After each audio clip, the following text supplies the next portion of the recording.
Dear students, welcome back to the class on International Business Communication, session 9. Today we'll talk about thought and speech in intercultural communication.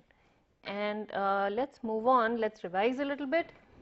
Intercultural communication, what is intercultural communication, what is the significance, what is the meaning. I'm sure you remember these things.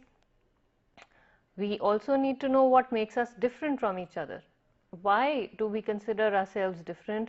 Why are we emphasizing so much on intercultural communication? Why are we emphasizing so much on these differences?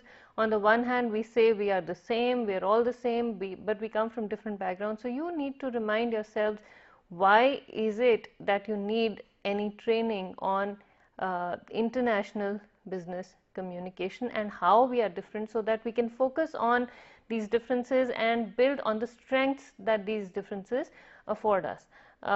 We also need to acknowledge that we are different. We get the same training, we go to the same schools, we do the exact same things, but still we end up being different, and there are reasons for that. And we've discussed some, we'll discuss some more today and in the classes to follow. So let's move on to intercultural interaction. What is intercultural interaction? Talk amongst yourselves.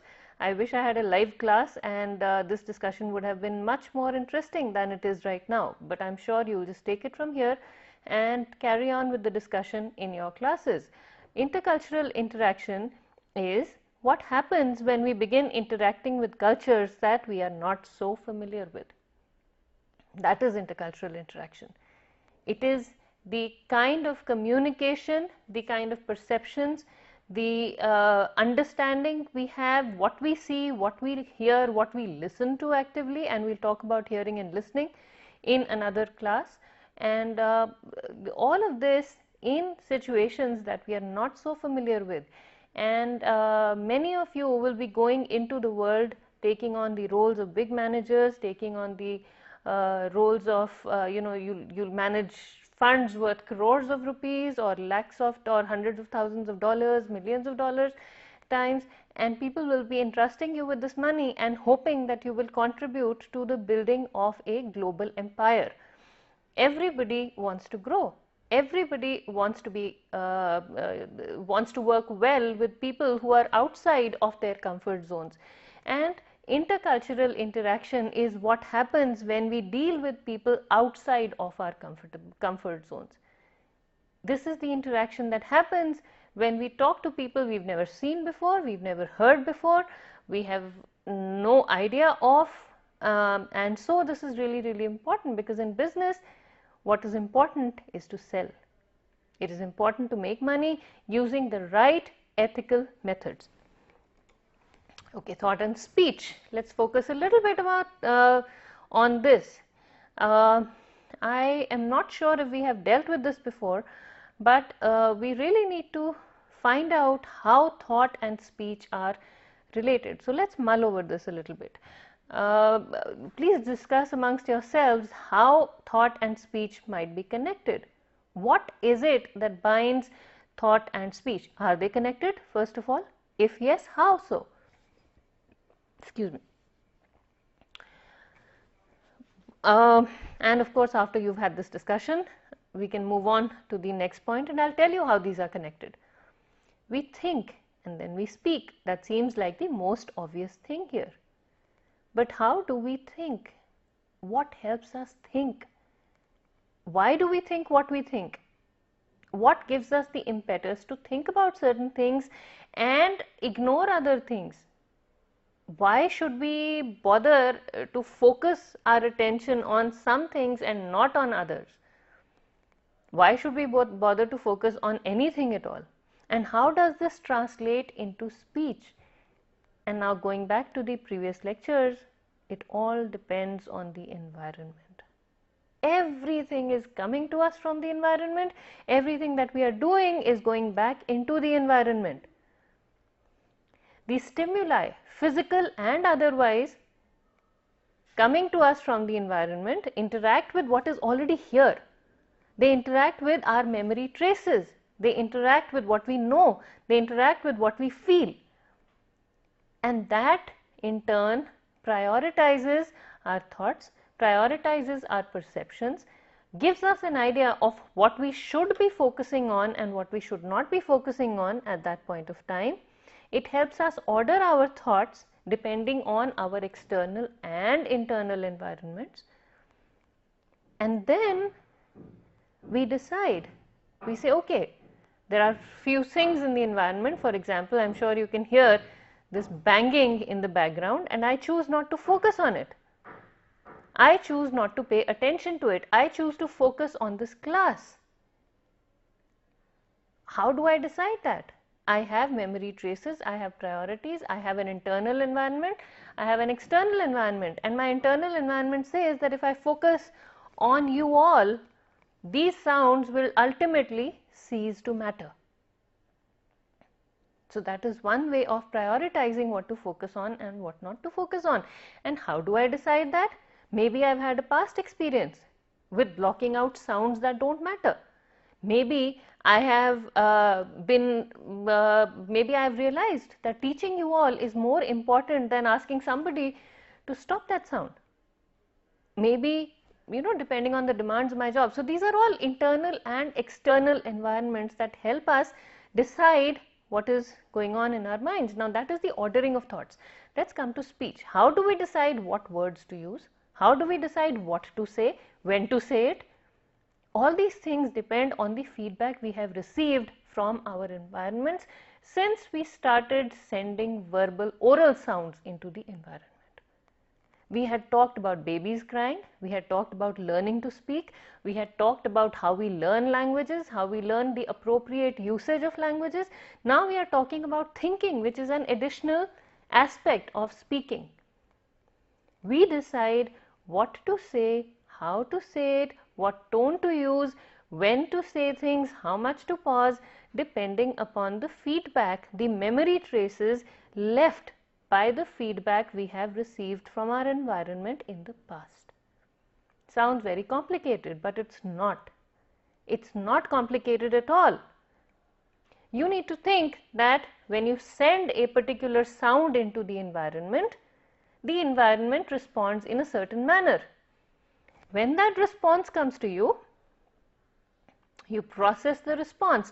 The response coming to you may not have been intended to be uncomfortable, but you, depending on how you associate that response with whatever you know about such responses, may associate that response with a comfortable or an uncomfortable feeling at the very basic level. Of course, there are so many layers to this.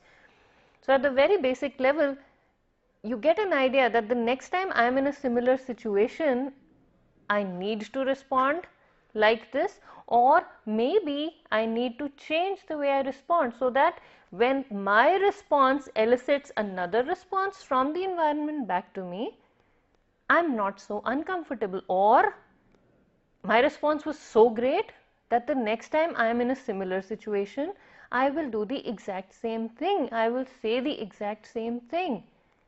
These are conditioned behaviors. Speech is also a conditioned behavior. The tone we use is also a conditioned behavior. The words we use in different situations are also conditioned behaviors. And what does this conditioning depend upon? The context. We have talked about the context. It all depends on the context, the environment, the internal and external contexts of the people we are dealing with. All this is influenced by the context. We will deal with this more as we go on in the course, but for now, please remember what I just told you. Another very difficult term, ethnocognitivism. It's hard to pronounce. Ethno-cognitive-ism. 3 parts to it. Ethnicity or ethno deals with our contexts, our environments. Cognitive deals with the way we think, how we process our thoughts, what we learn from the environment. And ism, of course, is the science of all this, the philosophy behind the connection between the environment and the way it influences our thinking, our learning, our training, which is a buzzword in the business industry, and the philosophy behind this connection. The second word here is problem solving. All of you do it, especially business professionals. You're supposed to think on your toes. You're supposed to solve problems like this. You're supposed to give responses like this. So problem solving and hemisphericity. What is hemisphericity? What hemisphere are we dealing with? Are we dealing with the globe, the earth, or are we dealing with something else? Please talk amongst yourselves. And when you're done discussing that, then at that time please pause this lecture and then move on to what I'm just about to tell you. Hemisphericity deals with the hemispheres of the brain, the left hemisphere and the right hemisphere. We call people left-brained and right-brained. And let's look at the title once again.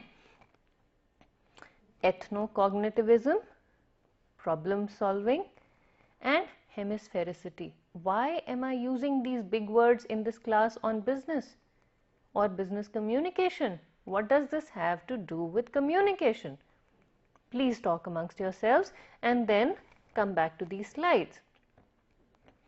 The first point here is everyone has the same cognitive components but learns to use them differently through life. That is the first reason why we are discussing this in a class on business communication, especially in the international environment. We all have the same biological structure. Of course, there are minor variations, and medical science rests on these variations. There are some things that are common to everybody, and there are other things that are different for everyone. Excuse me. Research on cultural difference indicates, that word should be indicates and not indicates, that members of industrialized societies and members of non-industrial societies respond to visual illusions quite differently. Research has indicated that people in industrialized societies, societies that are focused on building things, on industry, on work with their hands, and members of non-industrial societies, industries or societies that are focused on other things in life. I'm sure the sociologists and the economists here would be able to explain this much better than I can, and I'm sure you've read all this in your classes on economics and sociology. Research on cultural difference demonstrates that people in these two different kinds of societies respond very differently to visual illusions, which is what they see coming at them or coming to them from their environments, what they see in their environments. For example, a person from an industrialized society may not be able to accept somebody taking their time a little casually, may not be able to accept somebody working in a haphazard manner without a plan. Somebody sitting around jotting down a few notes on a piece of paper and calling it a plan for work, it's a visual thing, right? If somebody just jots down things and calls it a plan, and maybe we can focus the camera here, somebody writes, step 1 here. Let's not even call it step 1. Let's call it ABC over here, and then writes EF here, and writes CD over here, and writes MN over here, and writes GH over here, and writes different times. This is supposed to be done at 9, and this is supposed to be done at 11 hours, and this is supposed to 1100 hours, this is supposed to be done at maybe 1600 hours, and I'll fit these in wherever possible, and at the end of the day I will get my work done. Now somebody from an industrialized society might find this very strange, and they'll say, well, this is not how a plan works. And the person says, look, I have all the times, I know I need to start at 9, finish at 4 o'clock, and I have all these things that may not be done in a particular order. And that comes across as very, very uncomfortable to a person from an industrialized society. Whereas something like this, A, B, C, D, E, F, G, H, I, J. So starts at 9, 11, maybe 13, 1500 hours, and if possible by 1600 hours this is done. This is a flow chart. These are all hours, times of the day. If I do this, I will ensure that my work till from A to J is done in a systematic manner. This will come across as very, very professional, in quotes, professional, competent, optimum level of functioning visually to somebody who is talking about a plan to finish some sort of work. Now again, this may come across as uncomfortable to somebody who is trying to focus on several things in the environment. In an industrial society, people will say when you're at work, you only focus on the work at hand. You don't focus on distractions, you don't do other things. Whereas in a non-industrial society, people will say we get our work done. It gets done really well. We are able to achieve results, we are able to do things systematically, or we are able to finish the work the way it's supposed to be finished. We follow a different plan, and our plan looks like this as opposed to this. This is done, okay. The person says from a non-industrial society says, my plan looks like this and I am able to finish up to N, not only to J, I am able to finish up to N by 1630 hours. You're only able to finish up till J. But again, here in the non-industrial society, people are focusing on the context. They are looking at other things coming in the way, and they have their own ideas in their minds. I'm not saying they are incompetent, they just think differently, but these visuals appear very, very different to people from non-industrial versus industrial societies, and people respond very differently to these visuals depending on what they spark off in their minds. Now we talk about cognitive styles. So one is the response coming to us from our environments. Now, how do we perceive these responses and how do we start responding to them? We have various cognitive styles. According to Lieberman, 1994, we have 4 kinds, primary 4 cognitive styles that help us function in the business environment. The first,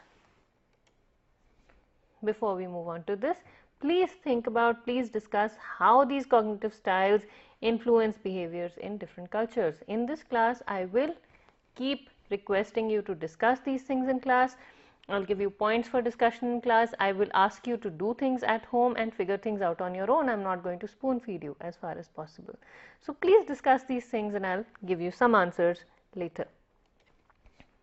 The field dependent cognitive style.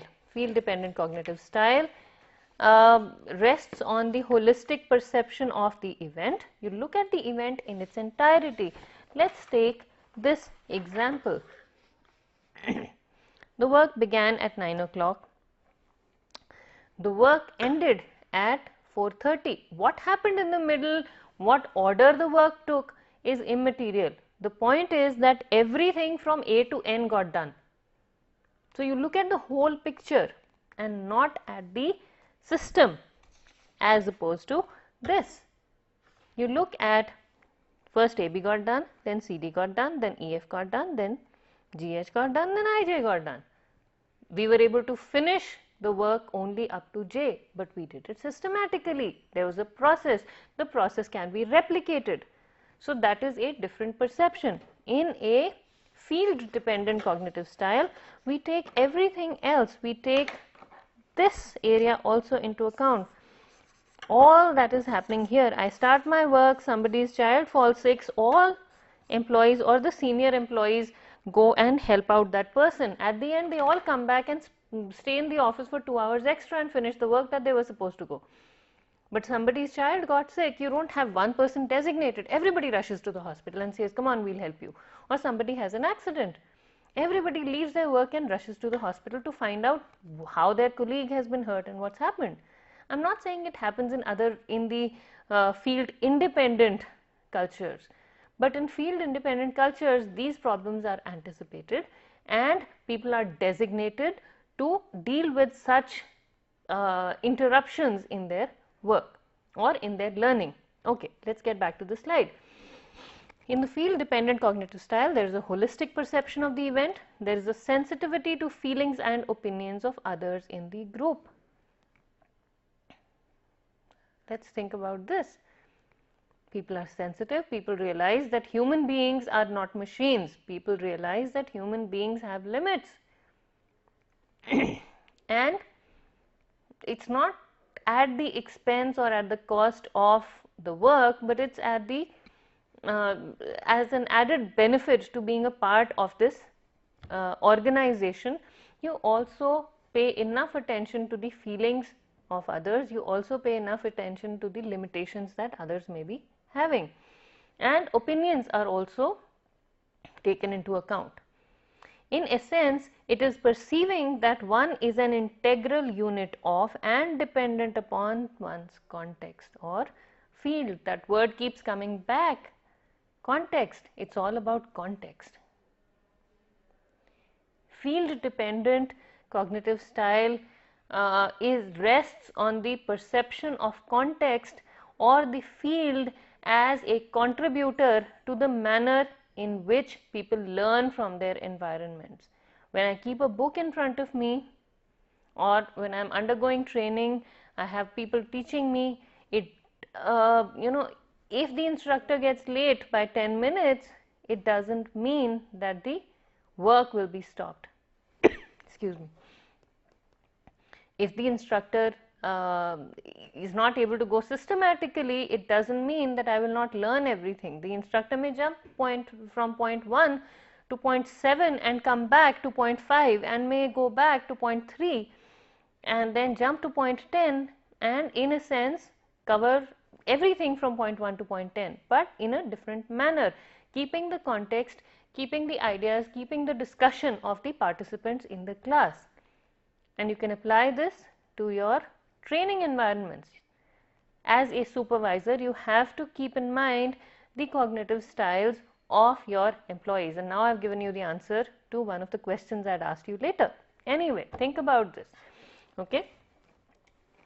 Field independent cognitive style as opposed to a field dependent cognitive style is when the isolation or rests upon the isolation of the details of the field or context. Interruptions are to be handled separately.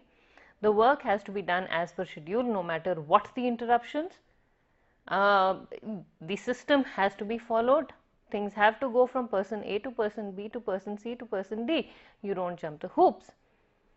And if something goes wrong, we already have a plan, a contingency plan for things going wrong. Your manuals are detailed, your training manuals are detailed, your work manuals are detailed. You have a separate section on what to do if things go wrong. In a field dependent culture, you don't take the trouble of anticipating what can go wrong in your culture or in the environment. You deal with situations as they come and you say, I cannot slot this into a category that can be put up in the FAQs, frequently asked questions. Okay. In a field independent culture, the list of FAQs runs into 5 to 10 pages maybe. I mean, again, that's an approximate figure. Don't quote me on that. It's just an approximate figure, but then the FAQs are much more detailed. The questions are anticipated, the responses are given, problems that can go wrong in any job are anticipated, manuals are prepared. Both these systems have merits and demerits. It doesn't mean that one system is better than the other, but you must realize that these are the two manners in which people learn from their environments. Okay. In the field independent cognitive style, there is we compartmentalize or sequence various elements of the field, whether they are connected or not. We try and connect the various elements in the field that we are in and try and make sense of them. Real life doesn't make sense to anyone. Real life is not logical, real life is not systematic, real life is not sequenced. But in order to understand real life and deal with the problems in real life, what we do in a field independent culture is we take these elements out of real life and try and attribute causes to them and connect them and sequence them, and then we say, yes, I can see the equation. It started from point A, went through point B, C, D and E. It has to go in that linear manner, okay, and C happened because B happened. C could not have happened just after A. B, there had to be something between A and C. So this is what we do in a field independent culture. There has to be a reason for everything, there has to be a logic behind everything. Excuse me. The logic or the cause and effect relationship may vary from culture to culture. Again, that's how these cultures differ from each other. In a field independent cognitive style, there is lack of emphasis on feelings or emotions. Feelings are supposed to be in a different compartment. Feelings are supposed to be in a different slot. When you enter this office, you punch in, you swipe your card, please leave your feelings and emotions and opinions out of the door. That is what they tell you. When you join a very, very heavy multinational organization, very, very product, performance oriented multinational organization, your feelings, your opinions, your emotions, your personal limitations, stay out of the door. We'll have an HR session to deal with those, but when you come to work here, please leave them out. You are a resource here. Okay. All right. Field dependent versus field independent cognitive style. Brown says, and you must have already imagined, understood this, field dependent style refers to high context and field independent style is essentially low context, where the social noise, the environmental noise, not the physical noise, but the perceived additionals from the environment clogging the progress or clouding the progress of any goal or any process that is moving towards a goal is the field independent kind of style. You remove these additional clouding elements and move towards your goal. Whereas in a field dependent cognitive style, you take all these things into account. For example, again I'll give you the example of driving.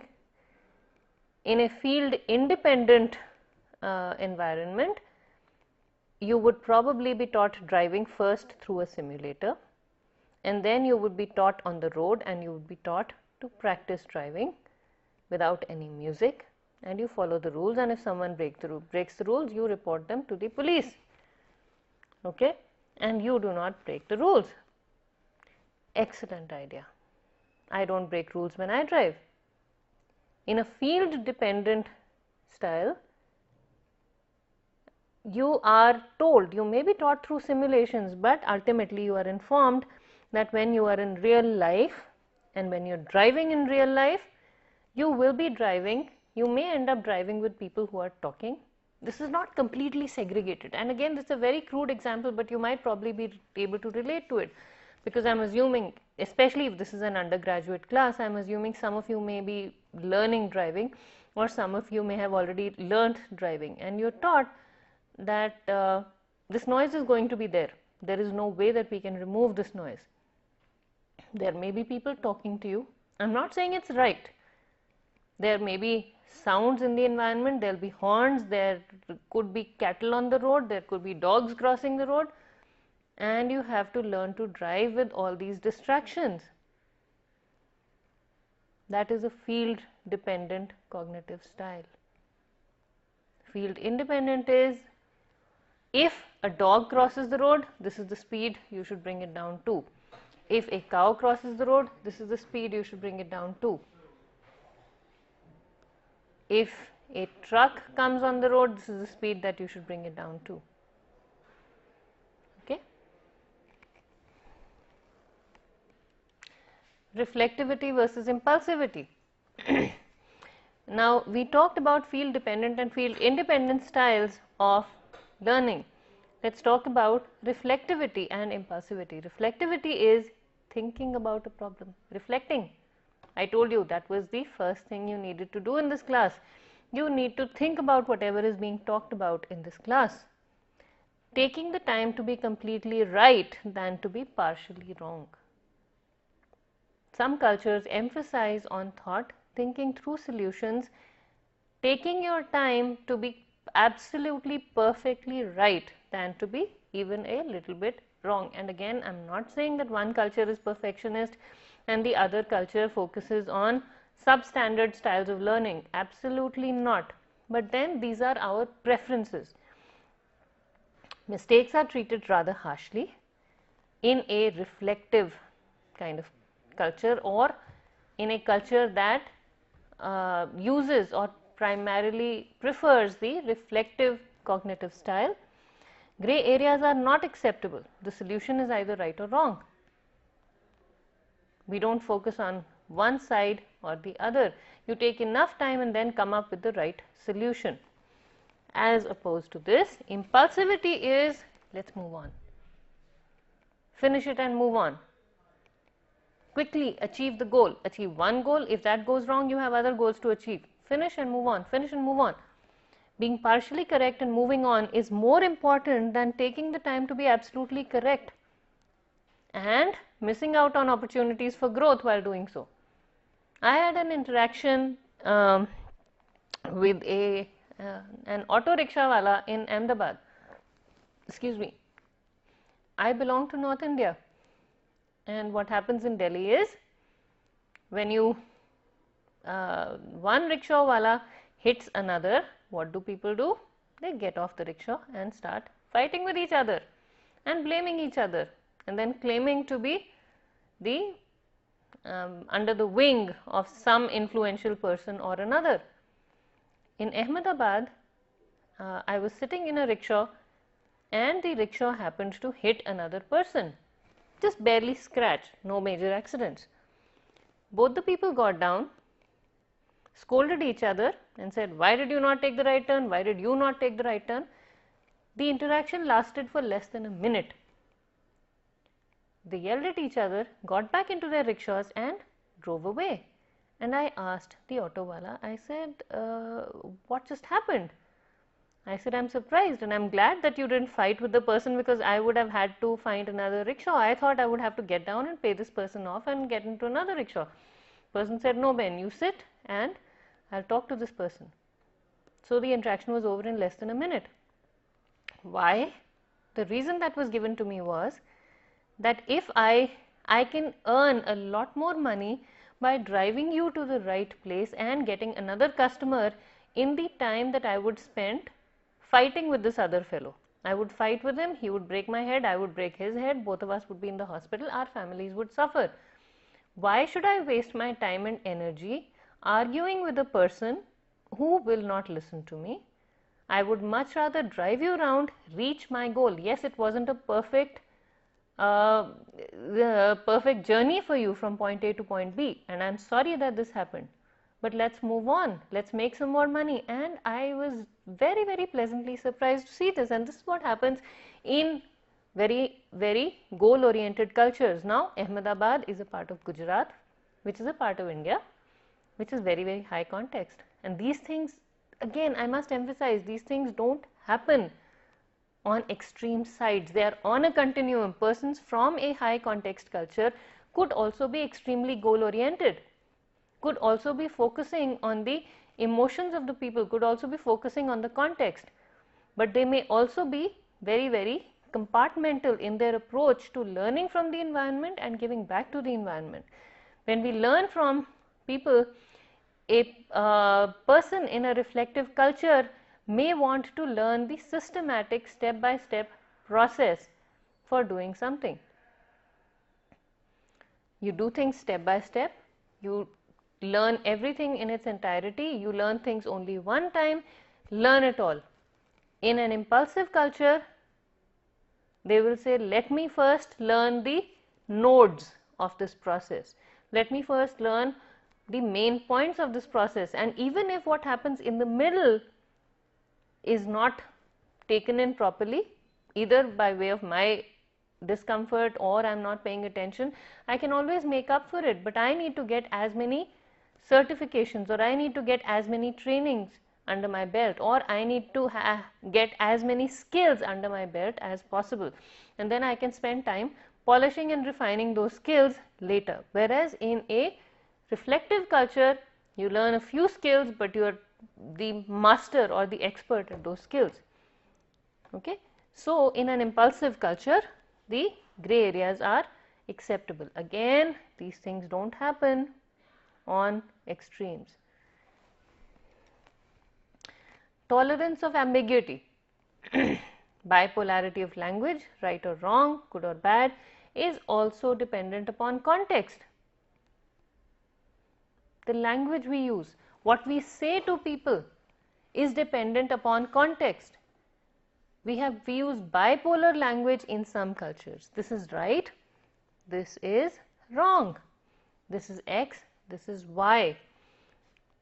Now, we were talking about how thought influences speech.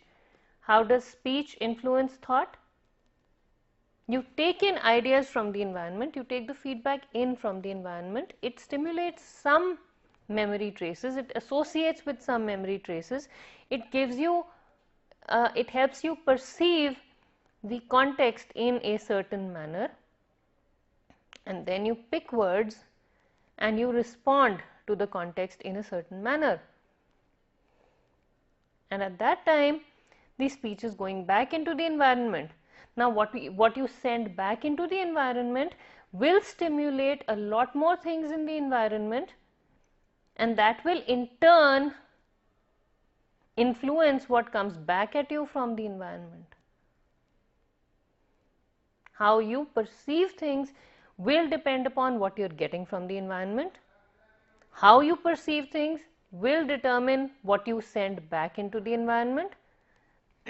What you send back into the environment will further stimulate specific reactions from the environment that will serve as stimuli for your further thought process.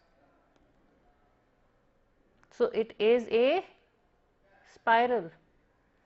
Let me draw it here.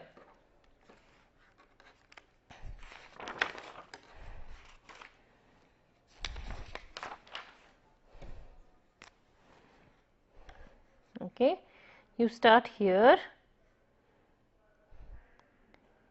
and you say X. Okay, you say mom. You can get one of the two reactions. Yes, dear. Let's assume. Or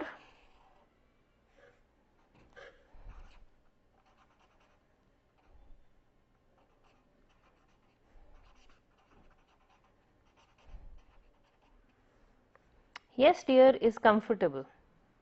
So, what you do is, next time you want to call this same person, you say mom. And you get a yes, dear. I am not your mom. And then you say dad. You think here. You say dad. Then you get one of the two reactions. And it's the same point that you are coming back to. This is all related to this point that you started from. Let's call this point I am not comfortable. Or I am hungry. I need help from mom. Mom, yes dear. I'm not your mom, dad. So dad says, yes dear, and then you go back in connection with this point. You say, next time you want something, you say, dad, I'm hungry. It's not mom, but you will probably, let's call this zone where your need will be fulfilled.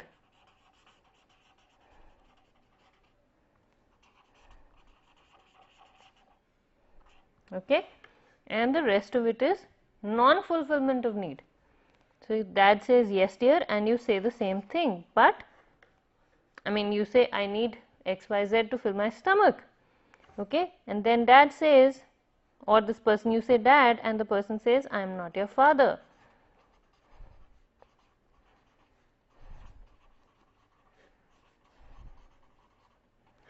And then you use some other word, some other significant other in the environment,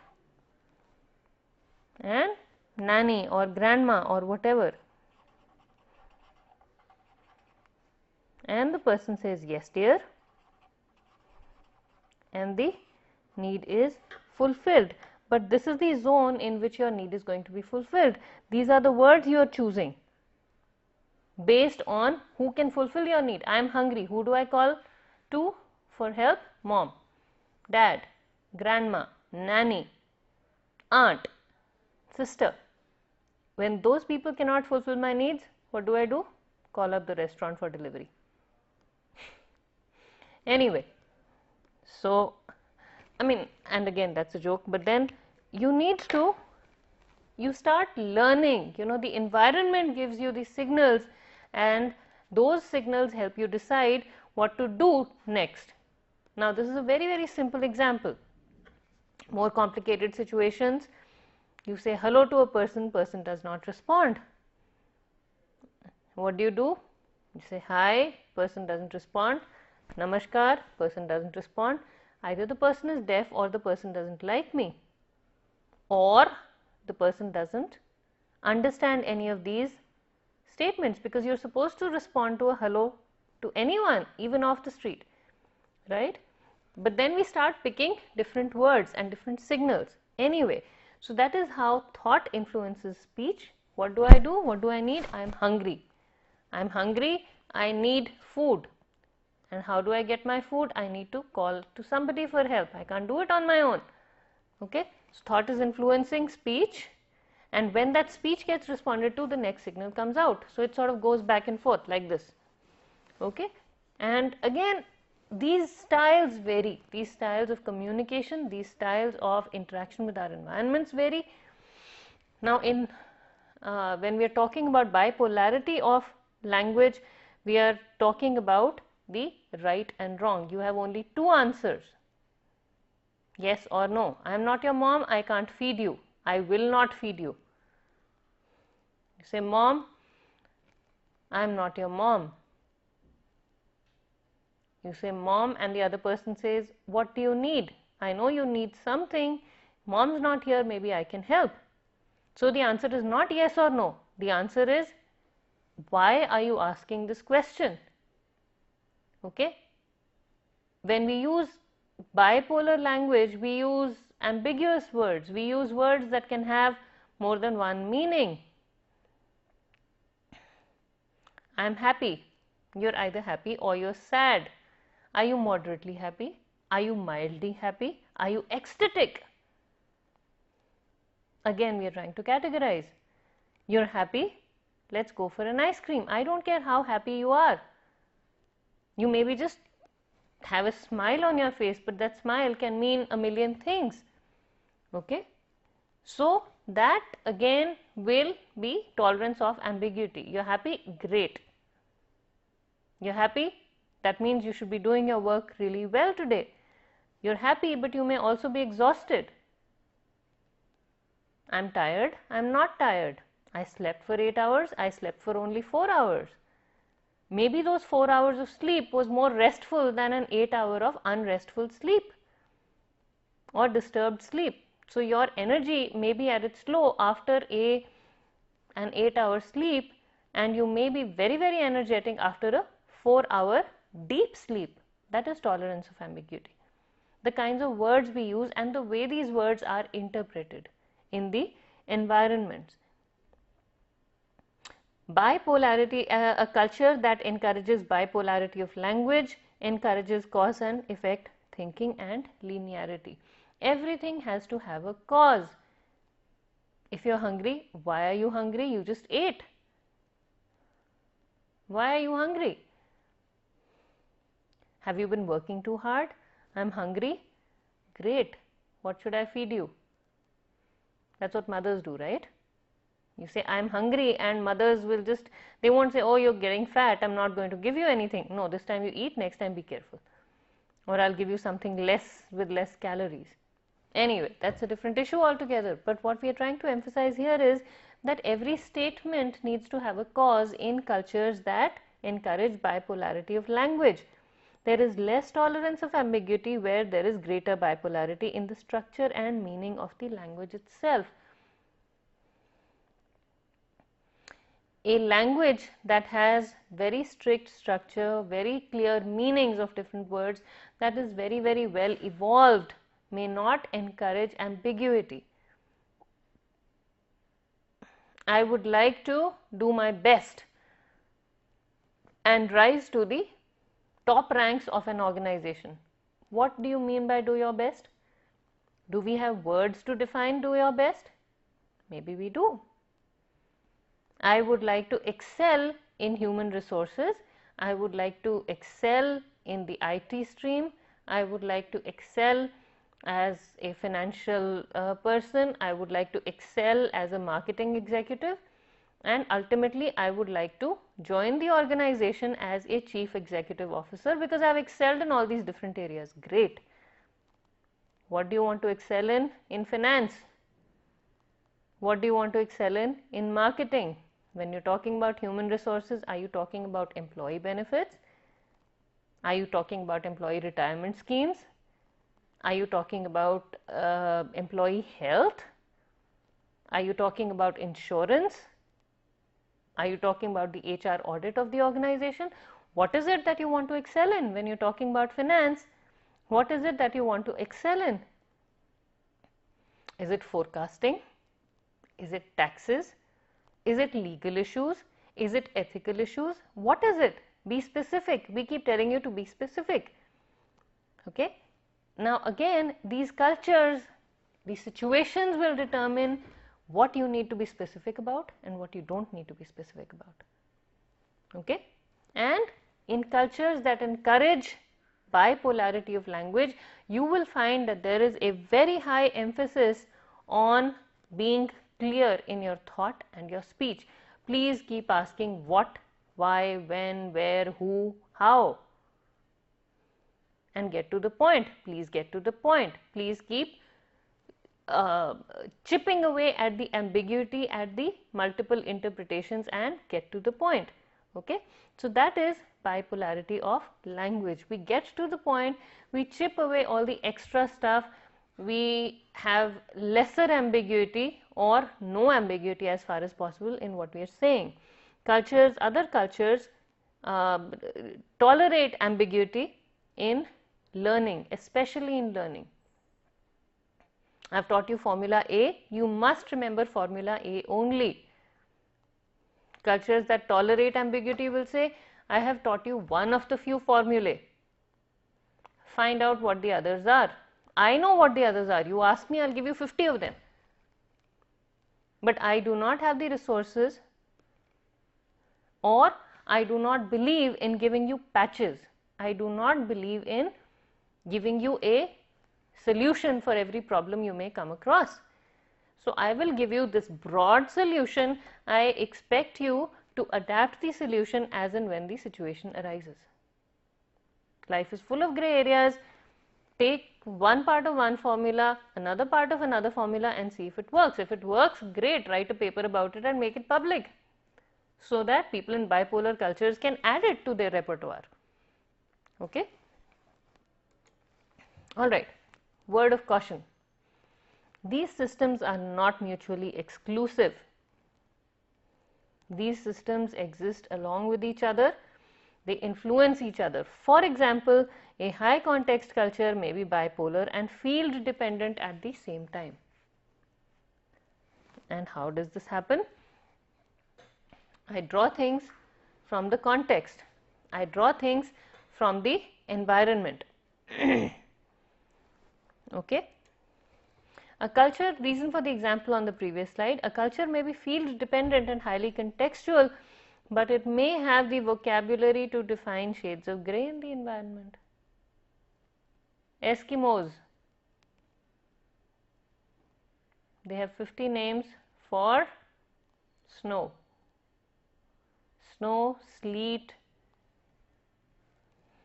ice. I know of 3. Eskimos, people who live in very cold climates up in the tundra, have about 15 names. I could be wrong, but they have lots of names for just snow, the icy stuff that drops from the sky. So, but they are very, very high context. Other cultures, very, very field dependent, depending on the context, what happens, what doesn't happen, and draw meaning from the context, but when it comes to their work, they are very systematic, very, very cut and dry. Now, you must realize that cognitive styles and cultural behaviors rest on continua rather than on extremes. We have some cultural differences in problem solving, linear and direct. For example, the English follow the system. Tangential and semi-direct, for example, the Semitic. Circular, for example, Asians. Circuitous, example, Romance cultures. And combination of direct and circuitous, for example, Russians.